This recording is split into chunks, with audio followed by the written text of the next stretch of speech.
انتخاب غريتشن ويتمر، دانا نسل وجاسلين بنسون. إخلاء المسؤولية تدفع من قبل نظام التمويل التابع للنشاط السياسي التقدمي في ولاية ميشيغان، وليس مفوضا من قبل أي مرشح أو لجنة أي مرشح. وقفت المدعية العامة في ميشيغان دانا نصل مع مجتمعاتنا، وحاربت دانا نصل الشركات التي تنشر التلوث في أحيائنا، ووقفت من أجل عائلات المهاجرين، وعملت على حماية حقوقنا التصويتية. في أول أو قبل 8 من شهر نوفمبر صوت لإعادة انتخاب دانا نصل لمنصب المدعية العامة في ميشيغان. إخلاء المسؤولية تدفع من قبل نظام التمويل التابع للنشاط السياسي التقدمي في ولاية ميشيغان، وليس من قبل المرشح أو لجنة المرشح. WNZK has available a few good hours of airtime for a few good programs to serve their communities. Radio is better than ever in targeting an audience that listens to what you say. Learn more about this exciting radio broadcasting opportunity by calling WNZK Radio at 248-557-3500. This is WNZK, Dearborn Heights, Detroit, your ethnic superstation at 690 days, 680 nights.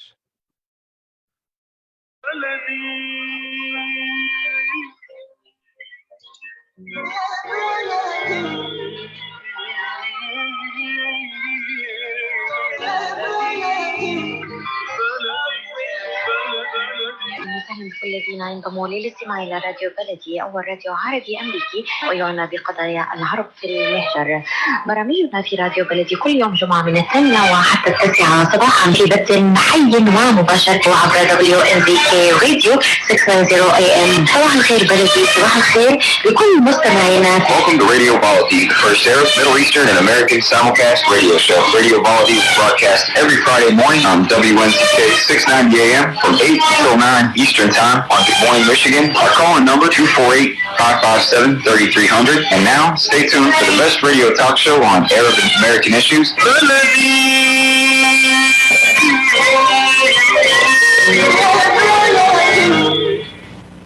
And good morning, everybody. This is Ray Hanania, and it's Radio Baladi, Friday, November 4, 2022. And we're here at WNZK AM 690. We're going to be talking about the upcoming elections on Tuesday, November 8th, with two great guests. One of them has joined us, Dennis Denno. How you doing, Dennis? I am great, thanks. How are you? Good. Now, Dennis, you're a pollster and a political consultant. Give us a little background and tell us your website where people can get more information about you. Yeah, thank you.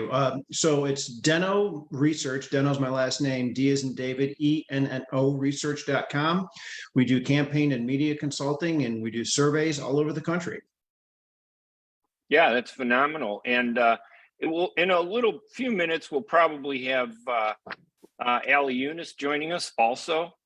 And to help us talk about it, Ali is a reporter with me over at Arab News. He writes a lot of stories. And of course, this week, the entire focus is on the United States and the elections on Tuesday.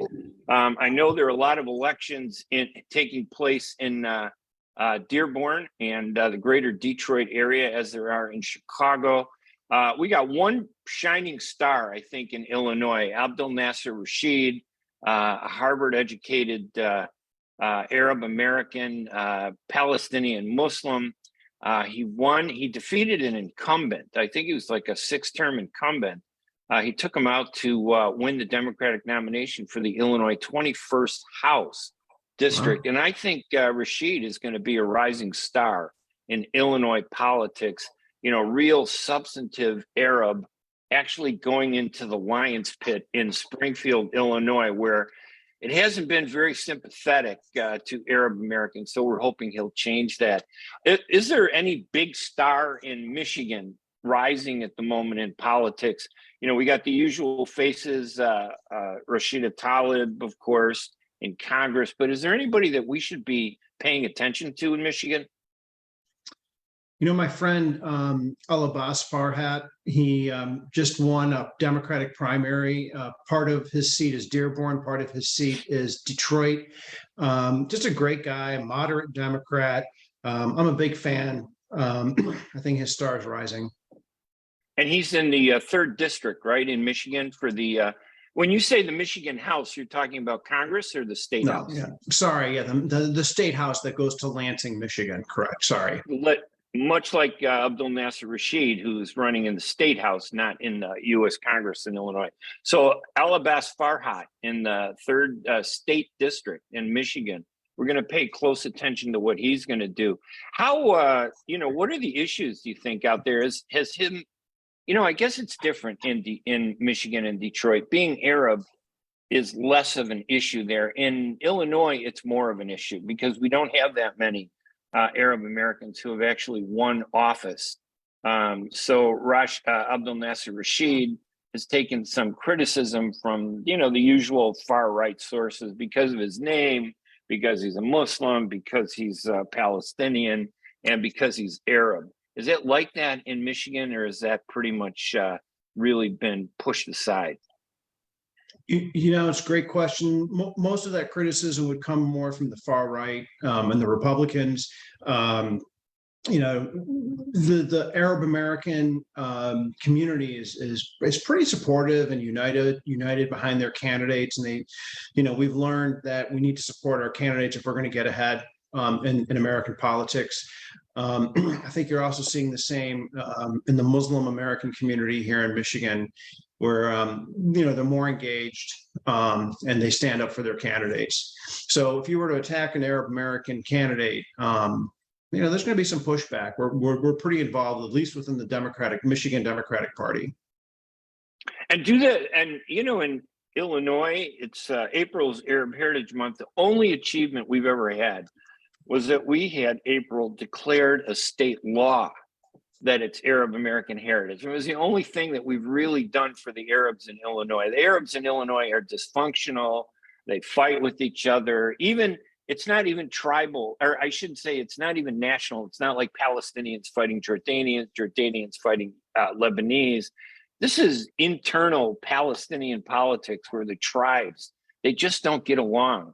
One guy starts a paper, and suddenly the other people don't like them, so they start a paper. Probably never had any experience in publishing a paper, but they'll start one anyway. I don't know if you ever seen that Larry David Curb Your Enthusiasm episode called The Spite Coffee Shop.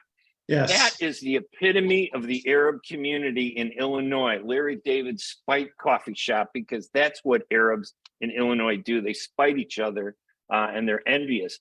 Do you see a lot of that in Michigan at all? That type of, you do something, I'm going to spite you and envy you, and try to undermine you. Is that still common there? I'm sure it was at one time.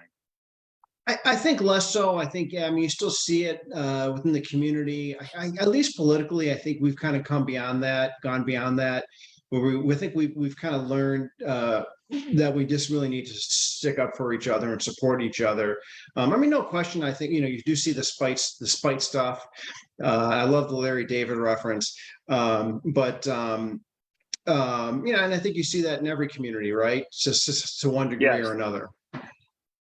Everybody should see that season 6 Palestinian chicken episode. I can't repeat the lines that are so good, but that's Larry David, the Jewish comedian and the creator of Seinfeld, came up with Curb Your Enthusiasm. I think he has 11 seasons or 10 or 11 seasons. It's just phenomenal, great writing. I think people should see every episode of Curb Your Enthusiasm. I wish there was an Arab Curb Your Enthusiasm. We don't have that many great programs on TV. Although I did watch Rami on Hulu and Mo, which I think were phenomenal. Now, the Arabs didn't like it too much because, Rami touched on issues that are haram, that we're not supposed to talk about. Sex with strangers, sex with the other people, including Jewish women, sex with your first cousin, sex with, everybody. So I think that kind of dropped like a lead balloon in the Arab community, but it's phenomenal. Have you seen Rami? No, but you're kind of titillating me. Yeah, it isn't just about sex. I mean, there's far more offensive things in there. It really explores the reality of being an Arab and a Muslim in the United States in such a funny way. And Mo Ammar, another comedian who is on Rami, which has 3 seasons, Mo actually launched his own season, and that's hilarious too. And these guys do not hold back, which is what I love. Now, because it's on Hulu and cable, they can use the 4-letter words and things like that, but it's a lot like Everyone Loves Raymond. It's about an Italian family, but it's not about being Italian. It just happens to be the Italian flavor in everyday life. So Rami and Hulu and Mo do that. So just phenomenal show. One day we'll have that. Did Mo do his own show as a spite against Rami? No, it was a spin-off. Yeah, see, that's the nice thing about it. It was like, wow, one Arab helping another Arab. How unusual is that, right? We don't do that in our community. We really will destroy each other if we can. So in Chicago, for sure. Chicago is like a battleground. I think the Israelis, when the Israelis and Palestinians in Chicago get together, we face off, and the Israelis stand there while the Arabs beat the crap out of each other and destroy each other. So I hate to laugh about it, but you know what? I'm not going to cry about it because we've been trying to change that over the years. So for me, seeing a guy like Abdel Nasser Rashid rise up, he fought his way in one election. I didn't support him the first time when he ran for Cook County Commissioner, but since then, he's come back, he's moderated, he's more of a centrist, and he's appealed to more people. And he's not from the far left or, the far right. Most Arabs, I don't think, are far right. I think they're centrist. But he was not, he's not like, I think Rashida sometimes is too far to the left on Middle East issues, and she doesn't know how to build a consensus, right? I mean, when you introduce a great law to recognize the Nakba, but you only get 9 out of 435 people to support you, I don't think that's a big achievement. That's breadcrumbs in my terms. Yeah, I mean, not to, I think Rashida's trying, I think sometimes she is. I mean, listen, politicians take criticism, right? Yeah. If they can't, they don't belong in politics. If they can't take criticism, I don't care about it. But go ahead. I'm sorry, Dennis. No. I mean, I just think sometimes her left views kind of damage the overall goals that she's trying to accomplish, which is, as someone who wants to see her succeed and see Arab Americans succeed, it's kind of frustrating to watch happen. Do you think it's and again, Rashida, I think she's very smart. She's won 3 elections now, and I think she's into her 3rd term, or going into her 3rd term. What I think that she does, she has some great issues in the district, which has a large African-American population. I think in the new district, there are more Arabs in it. But I think sometimes these Middle East issues, she takes to the platform, the isolated platform, I call it, where you get a lot of attention for unpopular issues that you can't get any support for except from your own community. And I would love to see Rashida learn how to go to Jewish members of Congress and convince them that maybe not throw the Nakba in their faces, but say, listen, isn't there a way we can work together for everybody, and then get 230 co-signers on a piece of legislation? That to me would be a leader. Yeah, and my frustration with American politics today is you get more headlines by being the bomb thrower and doing outlandish stuff than you do getting 430 members of Congress to sign on to a resolution or a piece of legislation. And I mean, that's kind of a longer story for us, right? But that's kind of my frustration with American politics today. Well, you're listening to Dennis Denno, and I'm Ray Hanania. We're going to take a couple calls at 248-557-3300. We always have a big fan, Jerry Haba, who always calls in, and I won't say no to Jerry. So, Jerry, welcome to the program, and give us a question and a couple thoughts, but you got to keep it focused because we got a lot of stuff to talk about. Thank you, Mr. Ray Hanania, for taking my call, and I appreciate this beautiful word. I know it comes from your heart. I appreciate your show always. and I appreciate you. Welcome, Mr. Dennis. Good morning to Dennis Denno. Dennis is a great pollster. You don't see too many good political consultants in the Arab American community. Dennis is one of them. There are a few. Thank you, John Mr. Zagby, Ray. great guy, but Dennis Denno is right up there. But go ahead, Jerry. What's the big issue on your mind going into Tuesday? Yes, what is in my mind, Mr. Dennis and Ray, it's just a few days for the midterm election, and lately I've been seeing a lot of attack, a lot of criticism about the against the Jewish community in the USA, against them, and we refuse any Semitism or anti-ethnic, even against the Arab, against the Muslim. This is not right. We live in a great country. My question to you, Mr. Dennis Denno, should the Arab or the Middle Eastern American for this election, they should denounce these mark against the Jewish community? And you remember Mr. Kanye West, he attacked them, and he was from the top, he came to the bottom. A lot of companies, they left his show. And now we have the Nets basketball super player. He did apologize to the Jewish, but he did not actually pull his mark against Semitism. So what's your answer about this? And I appreciate your answer. And thank you for Jerry. Hanania. Thanks, Jerry. That was a good question. And fast.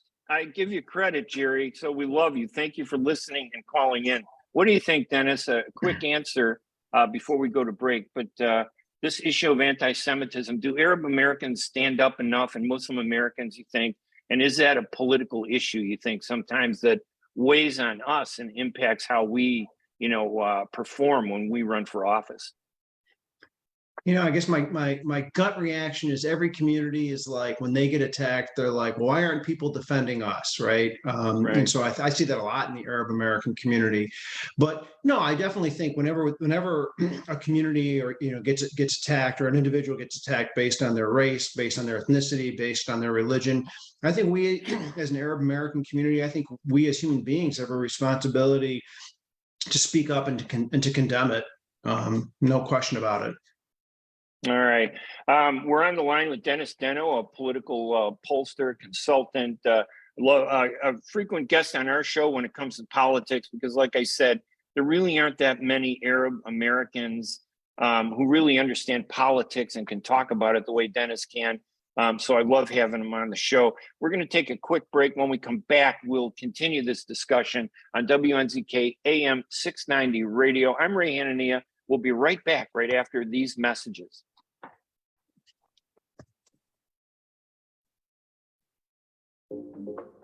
Our noses can sniff out all kinds of things, good things and bad things. Your nose knows if those sniffles are just a cold, allergies, or COVID-19. So if you want to be sure, swab and test your nose for answers. It's good to know. Find testing information and resources at michigan.gov/COVID test. A message from the Michigan Department of Health and Human Services. Ziyad brand, quality products from our family to yours. Ziyad Brothers Importing offers the finest quality products, including brands like Sultan, Kraft, Nestle, Hook, Rico Picon, Donna, and many more. Ask your retailer to carry these fine products because you deserve the very best. For more information, visit our website at www.ziyad.com. That's www.ziyad.com. Ziyad, quality products from our family to yours. Are your hands feeling numb? Do you feel pain opening up a jar, turning a key? Are you noticing that your elbow and your shoulder are becoming stiff? Or were you recently injured in your arm? Hello, I'm Dr. Albajit Katranji, and at the Katranji Hand Center, which just recently opened down the street from the Somerset Mall, we can provide you with the latest in hand, wrist, elbow, and shoulder care. Visit us at www.katranjihandcenter.com to learn the latest techniques that we have to offer you, and I look forward to taking care of you. Visit us in Troy at 1565 West Big Beaver Road, Building F, or call Katranji Hand Center for an appointment at 248-869-4263. That's 248-869-4263. Get ready for an amazing experience at Ishtar Restaurant on 15 Mile Road in Sterling Heights. Enjoy excellent hospitality from owners Ali Al-Baghdadi and Fatty Bonham, serving the best in Mediterranean food. Try Chef Ali Al-Baghdadi's famous shawarma, the best Iraqi grills and food, and the best Arabic and international dishes. Dine in our authentic atmosphere or take out. Call 586-698-2585 or check us out on Facebook. Ishtar Restaurant practices all CDC guidelines and is open every day 11 a.m. to 10 p.m. Have an amazing experience today at Ishtar Restaurant, 3625 15 Mile Road, Sterling Heights.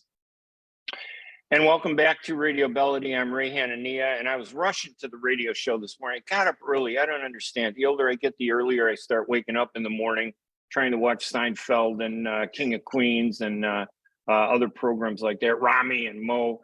But I decided at, I don't know, it's like 5 in the morning. I go, you know what? I'm going to make a giant bowl of tabbouleh. So I just diced up the tomatoes. I diced up the cucumbers. I diced up the green onions. I diced up the parsley, and I mixed it up with the burgle and the lemon juice and the olive oil and a little bit of vinegar. Not everybody likes, I don't know, Dennis, how you like your tabbouleh, but if it doesn't have cucumbers, I don't consider anybody Arab. So I mixed all that up, and you can watch all my recipes because I make stuffed grape leaves, stuffed zucchini. It's more satisfying than politics, I've figured out, Dennis. Go to my TikTok, Ray Hanania, and check that out, all those recipes. Dennis, do you like to cook? I mean, every Arab man loves to cook, don't they? Do you cook? I do. I actually make tabbouleh. I get fresh parsley in my backyard, and yeah, I love cooking. You know, my dad loved to cook, and no, yeah, definitely. This is an Arab male thing. You know, we like to dance with ourselves. We love to eat. We love to have more than one woman. All right. And we love to cook. So we do not discriminate against women when it comes to cooking. We will help them in the kitchen. Sometimes I got to push my wife out to get in there to take over the kitchen. I do that all the time. Listen, I was remiss in not mentioning, of course, that our guest, Dennis, is also running for the Michigan State University Board of Trustees. And now you don't think of that in political terms as, you know, we might, you know, fighting for state rep or Congress, but, you know, you have to get elected by voters. And this is statewide, correct? For Yes, Michigan State University. Tell us a little bit about what the position is and basically what would the position do? Yeah, so Michigan State University has 8 trustees. I'm running for one of the positions. There's an open position right now. One of the incumbents did not get renominated. Basically, you get nominated either at the Democratic or Republican Party convention. And according to the Michigan Constitution, the trustees have 3 responsibilities: hiring, firing the president of the university, overseeing the finances, and overseeing the general operations of the university. So they're not day-to-day operations, but they're kind of overseers of the university. So everybody in listening to this in Michigan will see your name on the ballot running for Michigan State University Board of Trustees. Is it a specific district, or is it just, like you said, one of 8? No, it's not districts. They're all statewide. So there's going to be 2 Democrats, one of the 2 Democrats running, and there's 2 Republicans. All 4 of us are on the statewide ballot. Any other Arabs on it? I think I'm the only Arab, no Arab currently on the Then you've MSU got my vote. All right, thanks. Well, you're Chicago, so you can vote more than once, right? Listen, according to Biden, nobody steals elections anymore. So I guess if I vote twice, they technically won't count it as having voter theft, because that's not really a problem anymore, according to them. But yeah, you know, I'm from Chicago, where we steal elections every day. But nobody, you know, it's like a safety zone suddenly for us. We can do it. Nobody wants to complain about it. So, but listen, let's get into Biden since we're well, first, what about give us a reason why people should vote for you? Because a little background of yourself and one of the issues, something that you'd like to do, you know, if you get on and when you get on Michigan State University Board of Trustees. What would you like to see happen there? Yeah, thanks. So, there's been a lot of turmoil lately in Michigan State University. The president resigned. He's leaving early. There's been a lot of turmoil on the MSU board. I definitely think we need a fresh face. The Board of Trustees serves basically as the legislative body of the university. I've worked at the Michigan legislature as a staffer for 17 years. I kind of bring that political experience. My wife and I are alums of the university. We live a mile from campus. So I think kind of bringing some stability and really looking into the safety of the campus and the university for our students, our employees, and our guests is a top priority for me. I think that's phenomenal because I think the universities sometimes have more influence on the public than legislators and members of Congress. Schools, mold the future activists and citizens. So you're going to have great influence there, and we wish you well. We hope everything goes well with you, and we'll be looking forward to seeing that happen on Tuesday, November 8th. Thank you. Let's go back to Biden now, and It seems like the elections are playing out as a continuation of the polarization between Democrats and Republicans. There's a big divide. Nobody in the middle anymore. I'm telling you, it's lonely being in the middle. I'm in the middle. Everybody hates me. That's why I think being an extremist is easier, because at least you have the extremists around you who love you. But when you're in the middle, nobody loves you because they're all fighting. So they're mad at each other. And we don't get to see many real issues surface. What do you see happening in the midterm elections? Let's talk about Michigan, and then let's talk about nationally, if you don't mind. In Michigan, is there a threat to the Democratic control of the state? Yeah, so right now in Michigan, the Democrats control the governor's office, Secretary of State, Attorney General. Those are all elected statewide. Republicans control the state Senate and state House.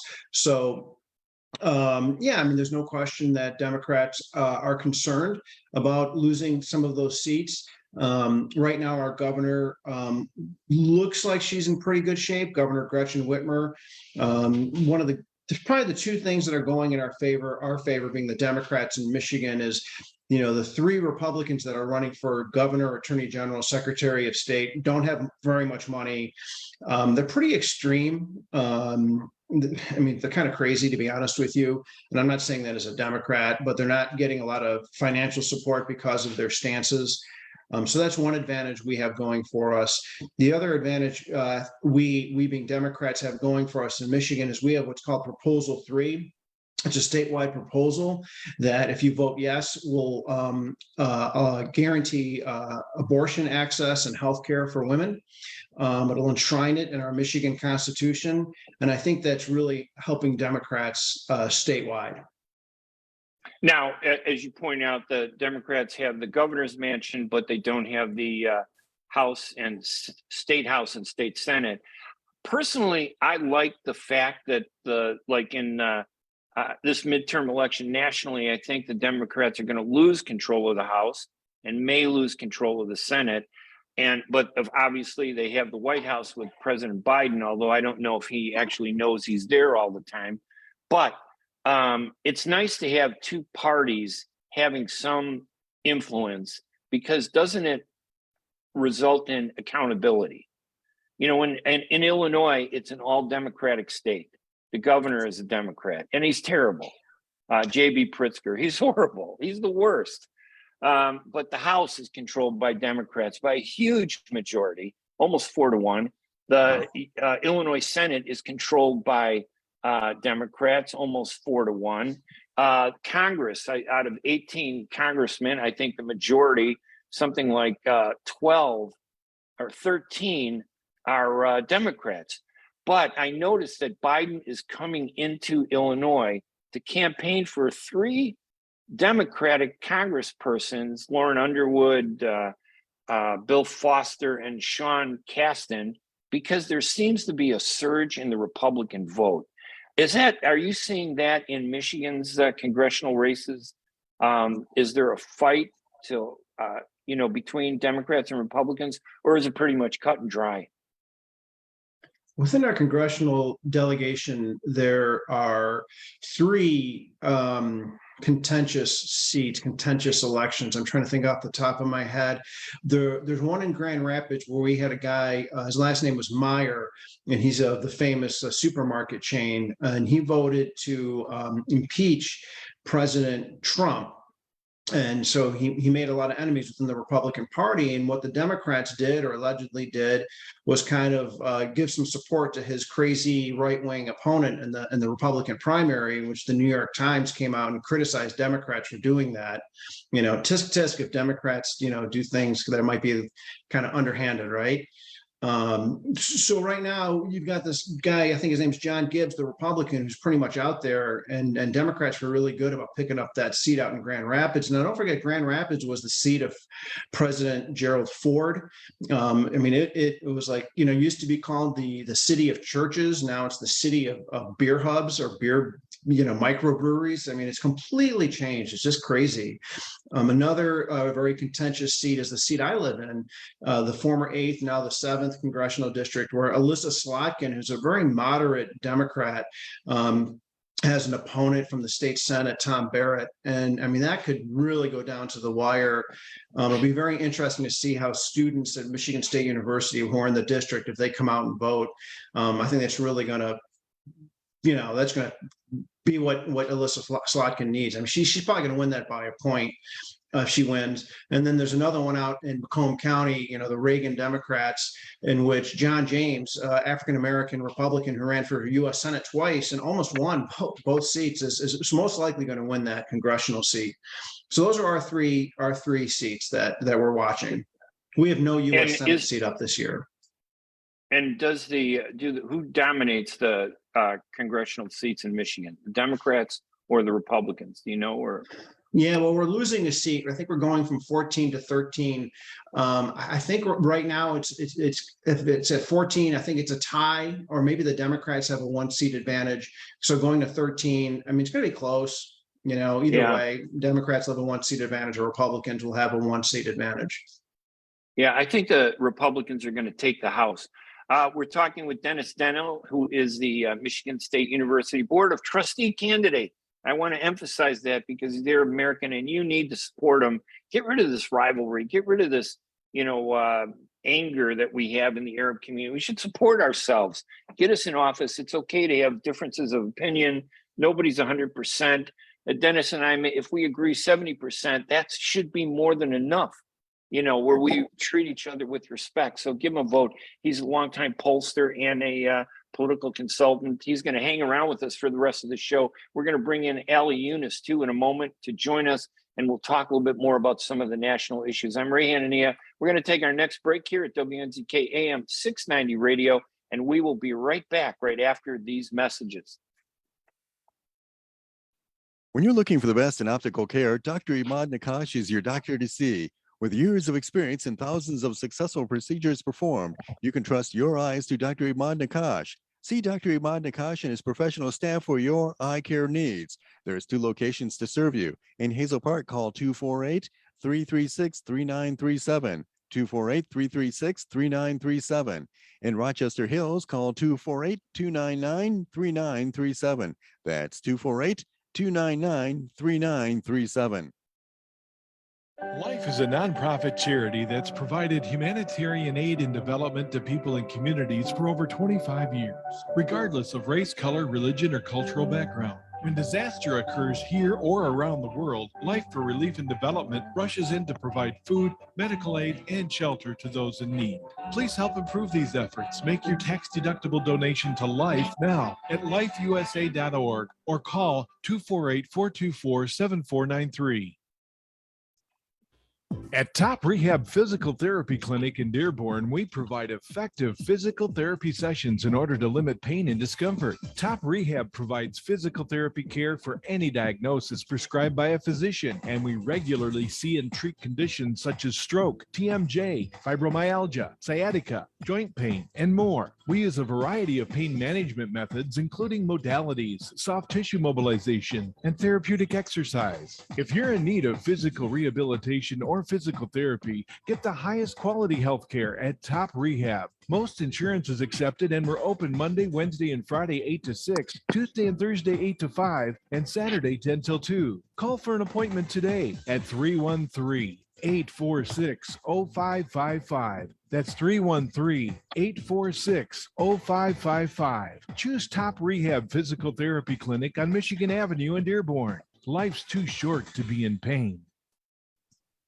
And this is Ray Hanania on WNZK AM 690 radio. It is November 4th, and we're only a few days away from the general election. Midterm elections, November 8th on Tuesday. Hopefully you have early voted, or you should go out and vote and make your voice heard. With me is Dennis Denno. He's a longtime pollster and a political consultant, but he is running on the ballot statewide in Michigan, nominated by the Democrats for an open seat of 8 seats on the Michigan State University Board of Trustees. Being Arab American, Dennis, you have my 5 votes that we have in Chicago, because again, like I said, Biden said it's okay to steal elections because it never happened. Since they didn't steal Trump's election, like there's never been a stolen vote in the US ever. Who would believe that, right? I think the last election that was stolen was JFK, when he got the mob in Chicago to steal the ballots and push them over in Illinois. As it turned out, he really didn't need to steal those votes. Richard J. Daley didn't need to steal those votes in that election, and Kennedy won. But now we'd like to kind of push vote theft out of the circle there. And I know you being a Democrat, Dennis, you can't, criticize Biden. So we're going to bring our friend Ali Younes on. Ali, thank you for joining us. Good morning, Ray. Thank you. Oh, that's all right, buddy. No video or just voice, not a problem. That's okay. I just want to, we're going to rebroadcast this on U.S. Arab Radio and also on YouTube, the video and audio segment. If you want to check this out, everybody. Ali, what do you think is going to, and by the way, Ali, Dennis Denno, of course, longtime political consultant and pollster from Michigan. Ali, what do you think is going to be happening on November 8th? What do you foresee for the Democrats? Well, I am not going to break news here, obviously, because everybody is going to have a good day at Election Day on Tuesday. But what happens could be a toss-up, or it could be a slam dunk Republican victory in the House, U.S. Congress, in the House of Representatives. Expected Republicans will win decisively, will gain the majority in the U.S. Republican in the U.S. House. The Democrats lead by about I think 8 seats, the Democratic majority. But this is probably with some major elections happening across the United States. The Republicans are poised to win the House, and it's traditional. It's traditional, isn't it? Yes. When whatever party has the White House, it's almost always, not all the time, but almost always, the other party takes the House and the Senate. And it looks like that's going to happen, although there's a close fight in the Senate with several seats there. Yes, I think the close in the Senate it could be a toss-up. It could remain in Democratic hands, given that Kamala Harris has the vote to vote in whenever there's a tie as the president of the Senate. But that's in true. The Senate, it just really, it's 3 states that could decide where the Senate is going to go. We know in Pennsylvania, Mehmet Oz is battling John Fetterman. It's a dead heat there. And Mehmet Oz, is he, I think he's Middle Eastern, isn't he? Do we know much about him? Is he Arab or just, no, what is he? Mehmet Oz is Dennis, Turkish. Do you know what he is? He's Turkish. Go ahead. I think he's Turkish. Yeah, he is Turkish, and he's Muslim. To Americans, anybody that's dark skinned with an accent is an Arab. It doesn't matter whether you're Iranian, Palestinian or Pakistani or Turkish. They just think we're all Arab. You know, most Americans have no idea what's going on in the world. They're very intelligent about the world. They just don't know what the heck is going on over there. But yeah, Mehmet Oz, I guess he's gonna. But you know, the Turks don't always align with Arabs, do they? Well, I No. mean, it's a different dynamics here with Mehmet Oz. Mehmet Oz is an American. He was born in the United States. He's a heart surgeon. He's a TV personality, and he's a Republican, and he's endorsed by Donald Trump, and he's Muslim at the same time. But he's the Muslim. Oh my God! Trump endorsed a Muslim. Does Trump know he's Muslim? Because that contradicts all the stuff I've heard about Trump, how he hates Muslims. Of course. Doesn't he hate Muslims? I don't know. Of course he's Muslim. That makes no sense. Yes. Well, in a Trump world or some Republican world, being a Muslim is not always bad. There's some Muslims are preferred by Republicans because the kind of Muslims. Go ahead. There is a kind of Muslim that is preferred by some Republicans, sort of like, okay, the Republican Muslims who endorse Trump, who see America through the prism of the Republicans, conservative, pro-Israel, and on board with the Republican agenda. So there was some news about, of course, Mehmet Oz being a Muslim, and he is the kind of Muslim is fit for the Republican view of the world. Go ahead. I was going to say, Dennis, I don't want to put you on the spot as a Democrat, but aren't Arabs traditionally conservative? I mean, we support family values. We support religion, in terms of openness about religion. I'd like them to be able to pray in schools. We're anti-abortion. At least, abortion shouldn't be birth control. There should be limits. So I think Arabs, for the most part, not just the Christian Arabs, but the Muslim Arabs, I think they're traditionally conservative. Why is it that they don't identify more with the Republican Party? Is it because of that one issue about the Middle East and everything else is secondary? Well, if I can be partisan, I would say because the Republican Party's messaging is pretty terrible. And they've used Arab Americans and Muslim Americans as scapegoats for decades. I do agree with you that in general, Arab Americans are more socially conservative. I don't think we're necessarily opposed to the social policies and social spending of the Democrats in general.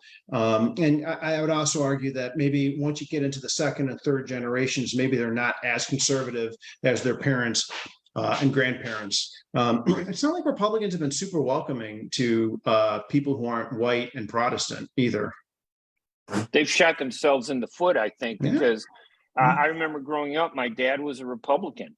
And I remember he had a big sign that said AU H2O, Goldwater, against LBJ, who was the Democrat at the time. I liked LBJ because, I flunked English composition and it was easier to remember the letters. And I didn't understand chemistry, so who could support Goldwater if you didn't know the symbols for those? But Ali, you're more traditional Arab, and do you see the Republican Party ever accommodating the Arab and Muslim community more than they have? Because as Dennis points out, their messaging is terrible. They've treated us horribly, in spite of the fact that we really kind of I align with a lot of the fundamental, as Dennis says, social issues.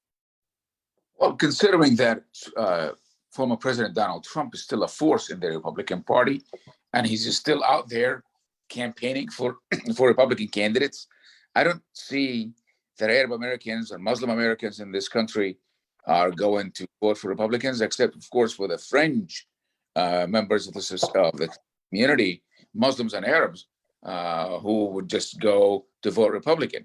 And this is simply because of the way the Republican Party is today has shifted way to the right, much to the disliking of the Arab Americans.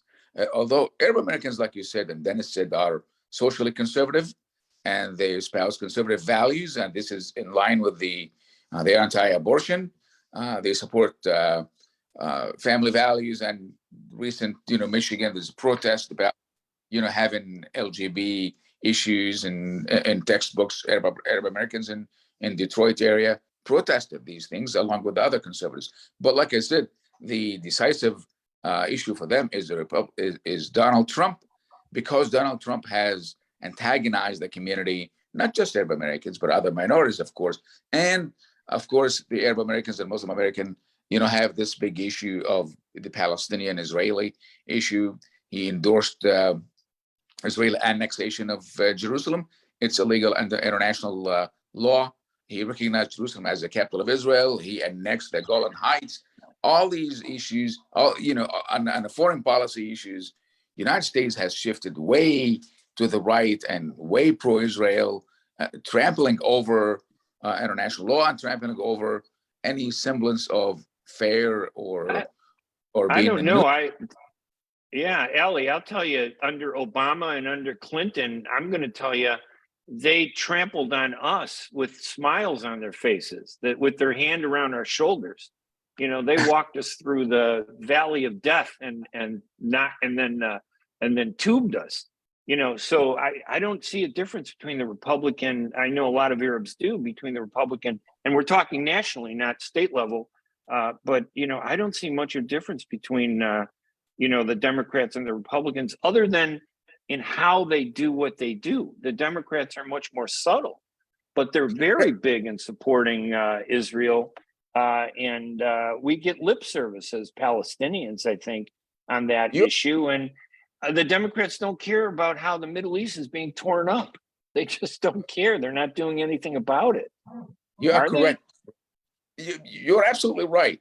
Both have led the Arab and Muslim Americans, from their perception to the valley of darkness. You said, to borrow from the Bible. But the difference is just liberal Zionist and extreme Zionist. I mean, that's with the reality of the Republican Party and the Democratic Party. Both pro-Israel, support Israel, and both, do not question Israeli policies. And that's very problematic, because Israeli is engaged in illegal occupation for the past 55 years. And not Europe, not the United States government is seeing that as an illegal occupation. They give the lip service, like you said. But, and this issue from an electoral perspective in the Arab and Muslim American community, it plays a big part if you, as a Republican, put Israel front and center in the elections, in your campaigning, try to win the Jewish American vote or the evangelical Christians vote. And that alienates a huge chunk of the Muslim and Arab American community. Whereas the Democrats do not put Israel front and center with messaging that alienates Arab and Muslim Americans.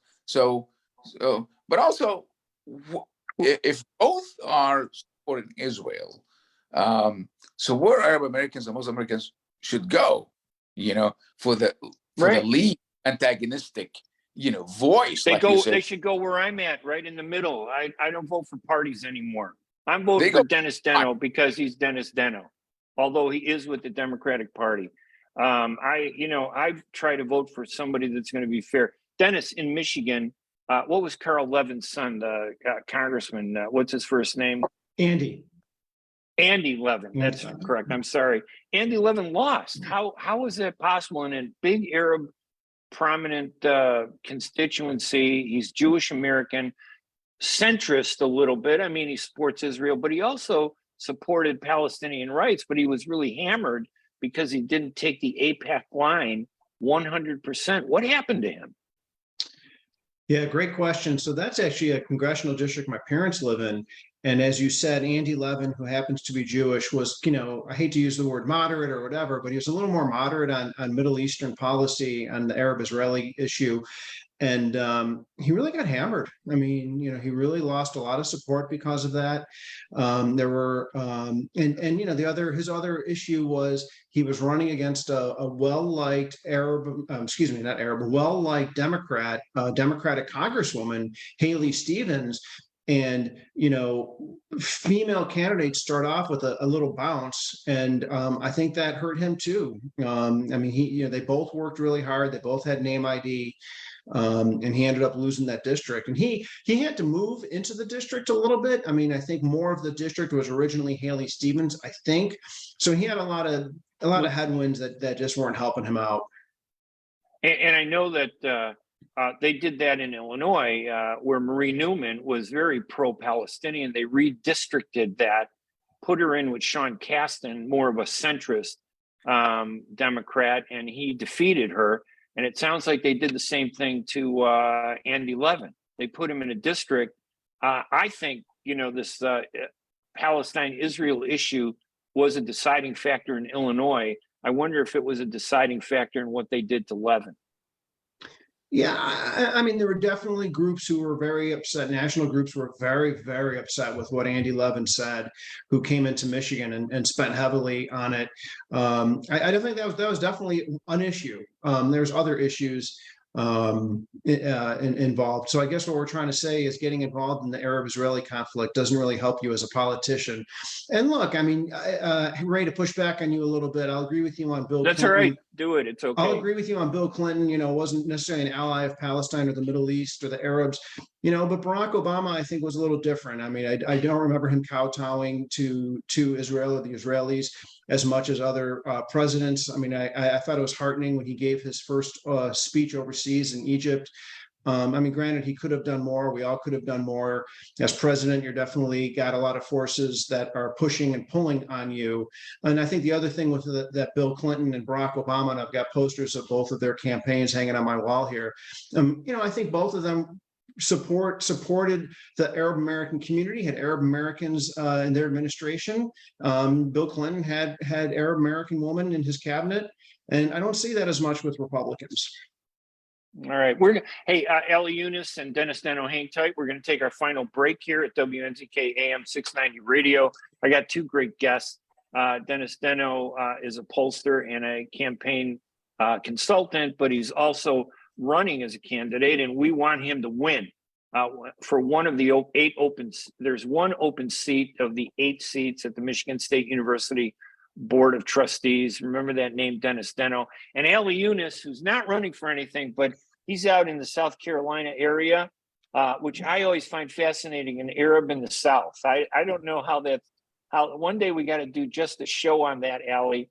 But Ali Younes is a great writer, and I've known him for many years. And if there's anybody that understands politics when it comes to the Middle Eastern Americans, it's Ali Younes. I'm Ray Hanania. Let's take a quick break. When we come back, let me get final thoughts from both of you guys after the break on what you think you expect to see in terms of any surprises in the Arab community and what do you think is going to happen nationally. I'm Ray Hanania. We'll be right back right after these messages. When it comes to reproductive medicine, IVF Michigan Fertility Centers are the recognized leaders. With locations in Bloomfield Hills and 5 other cities in Michigan and Ohio, IVF has experts in all aspects of the field. As a founding member of IVF Michigan Fertility Centers, Dr. Nicholas Shama is one of the leading reproductive endocrinologists in Michigan and Ohio. Dr. Shama has performed over 10,000 IVF cases and has helped thousands of couples fulfill their dreams of parenthood. American board certified in both obstetrics and gynecology and reproductive endocrinology and infertility, Dr. Nicholas Shama is a very caring, compassionate, expert physician that understands not only the medical but also the emotional toil of infertility on his patients. When it's time, get personalized care from Dr. Nicholas Shama at IVF Michigan Fertility Centers in Michigan and Ohio. Call toll-free 855-952-9600, 855-952-9600. Are you going to start a restaurant or a grocery store soon? Do you need floor plans and designs? Call Najee Abood at 734-744-9796. Do you want to buy kitchen and restaurant equipment at discount prices?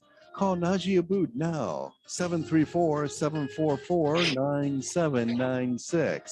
New Concept Products and Design, the trademark of kitchen equipment. 5% discount on all purchases of $75,000 or more.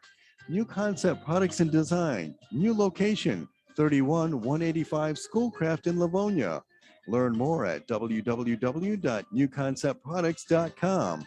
Call Najee Abood, 734-744-9796.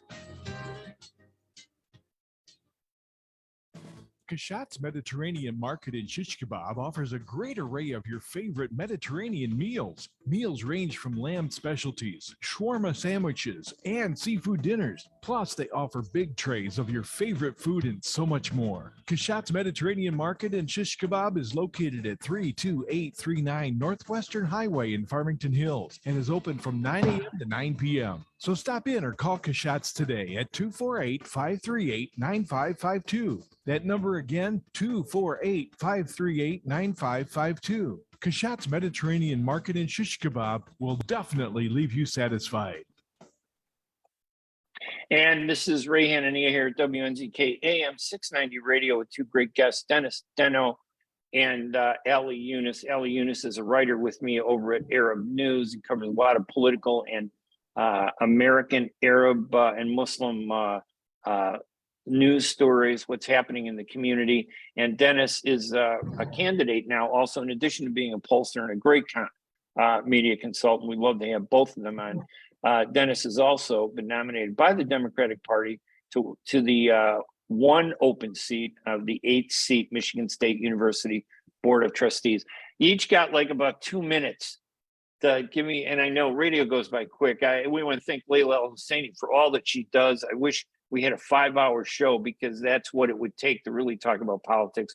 But Ali Younes, let's start with you.